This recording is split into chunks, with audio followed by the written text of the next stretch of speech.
Bakit nga ba sa dinami-dami ng opportunity dito sa online is OBA ang napili ko, and paano nga ba ako natulungan ito? By the way everyone, this is Lisa po and I am a former OFW sa Hong Kong for 11 years. By the way, nakita ko nga pala tong OBA habang nag-i-scroll ako sa mga social media accounts ko at nasabi pwede daw akong kumita na kahit nasa bahay lang gamit lang yung aking cellphone and stable internet connection. Nung una, yes, duda ako. Syempre, sa dami ng mga scam dito sa online, hesitant ako magsimula. Pero nung nag-join ako sa orientation, doon ko nalaman yung mga legalities and kung gaano nga ba kaganda dito sa OBA. By the way pala, ang ginagawa lang namin dito is nagsiset lang ng appointment sa mga local and international clients with all scripts are provided na.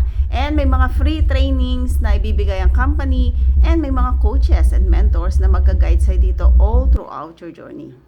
Hindi rin ako mateki or wala akong masyadong alam sa online, pero dahil sa mga free trainings na pinoprovide ng OBA and dahil sa mga coaches na nag-guide sa akin dito, is nakapag-for good na po ako. And ngayon, kumikita ako na kahit nasa bahay na lang. Ang kagandahan pa, wala akong boss, walang quota, hindi ko kailangang magbenta-benta. So if you're looking for a right opportunity na pwede mong gawin kahit sa mga bakante mo lang na oras, then this is the right fit for you. Comment mo lang sa ilalim ng video na to yung location mo and your age.